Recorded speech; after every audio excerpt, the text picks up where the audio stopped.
Welcome back to the Weekly News Roundup. This is the business edition. These recorded live Fridays, 9 p.m. Eastern Standard Time.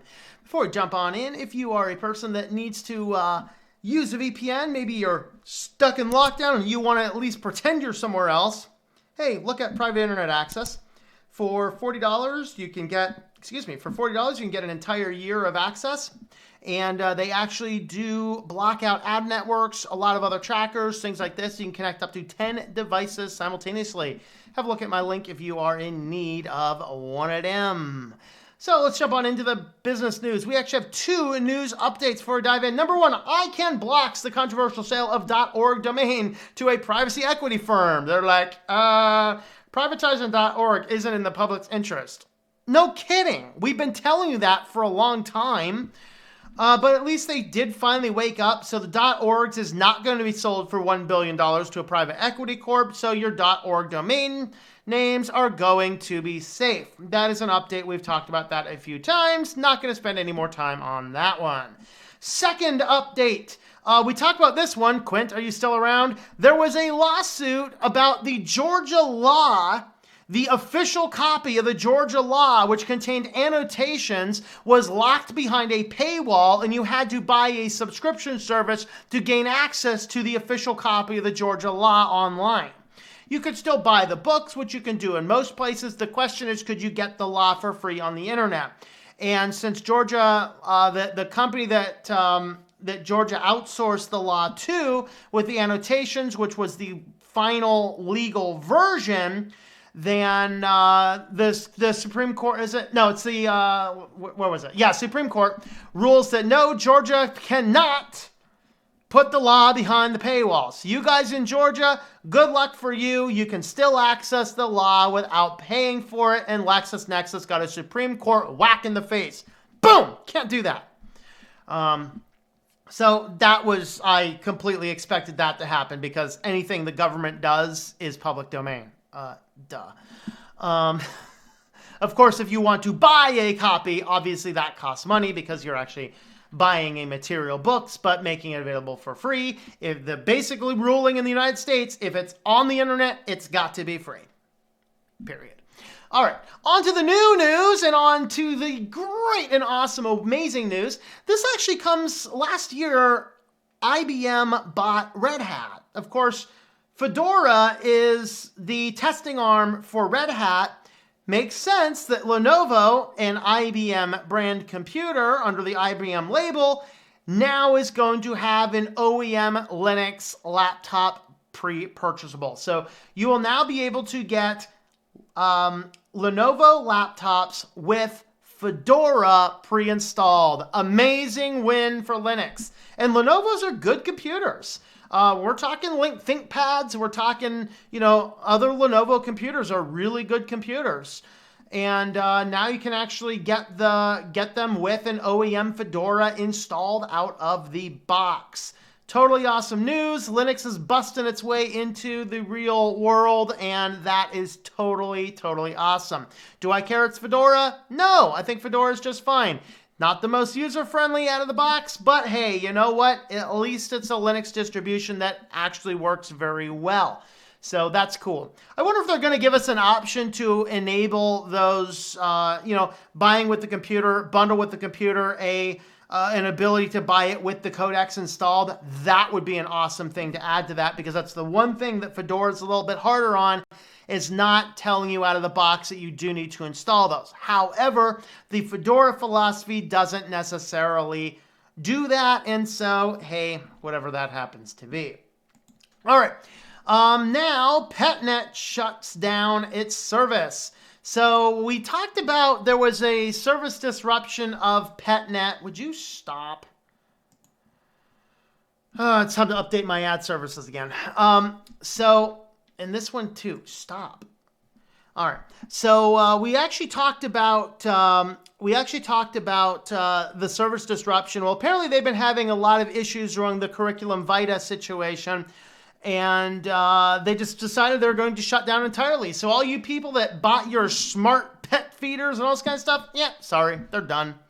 Another paperweights, add them to the pile of useless smart tech that we've been telling you around here not to buy. So if you got smart tech, sorry. Hey, Alexa, order unicorn meat. Confirm.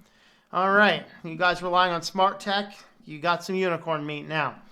All right, so they did shut down their services. Of course, it doesn't connect to Google Home or any of those types of things. There's basically one other company that you can work with, but apparently they're not particularly good either. So several people complaining about receiving an email about their financial struggles. I'm sympathetic to them. However, I'm concerned about the prospect of paying a subscription to something that is not currently operable.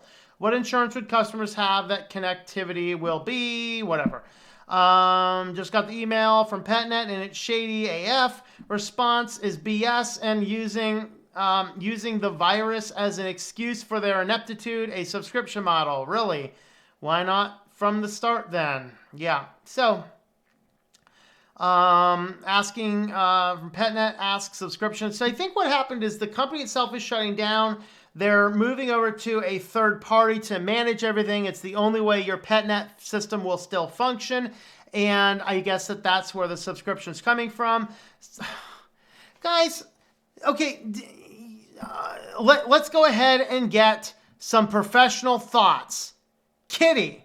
Hey, Kitty, do you need a smart feeder? No, you don't need a smart feeder? Okay. Kitty confirms you don't need a smart feeder. You get yourself one of those old things, you fill it with food, and you leave it there for the cat. Cats actually auto-feed themselves, okay? Just an FYI. Kitty confirmed it.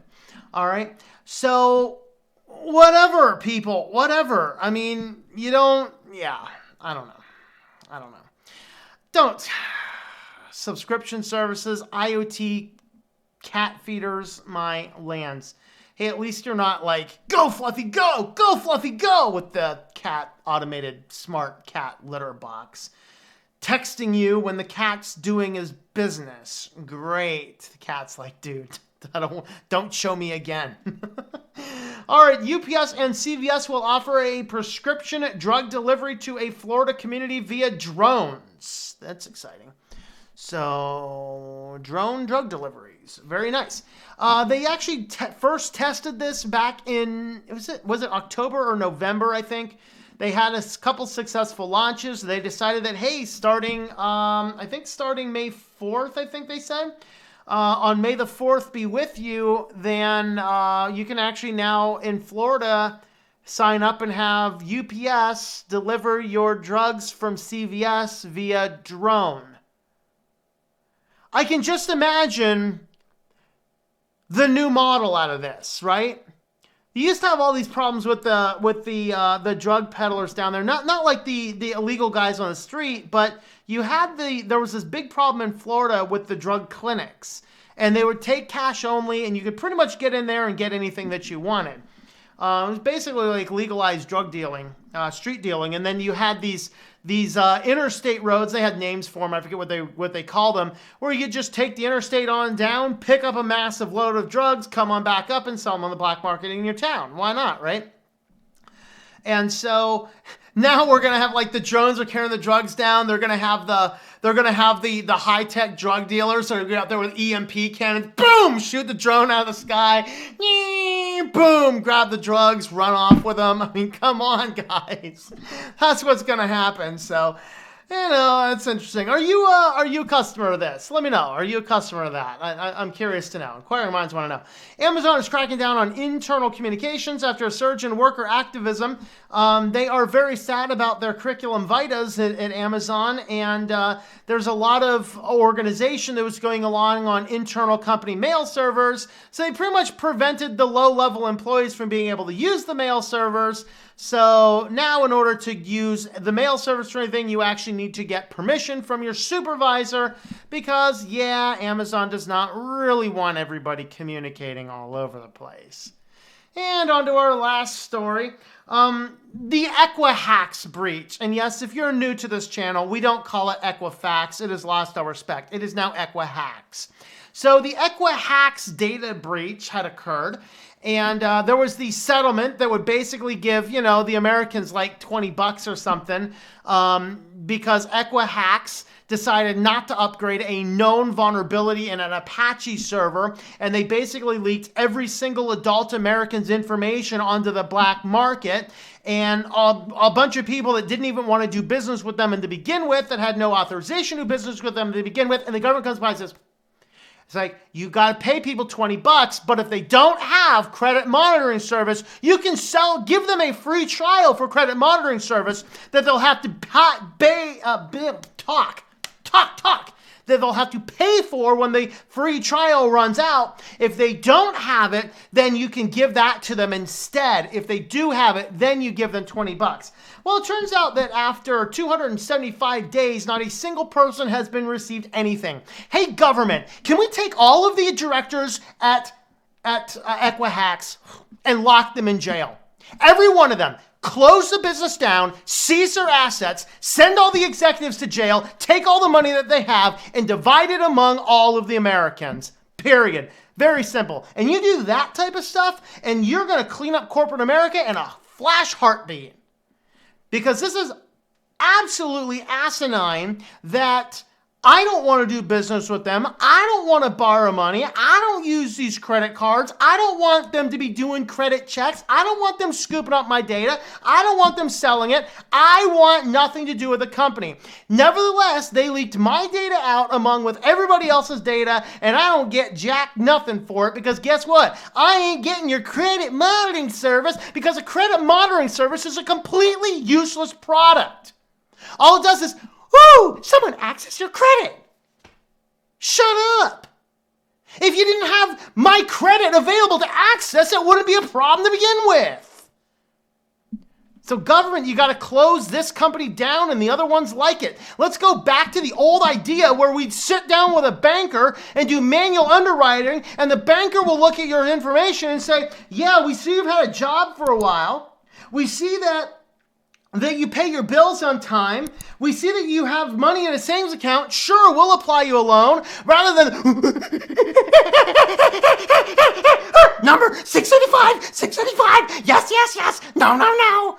My lands, close these companies down. We don't need them. Yeah, I'm frustrated with this Equifax company. Let me know your thoughts on all these stories in the comments down below.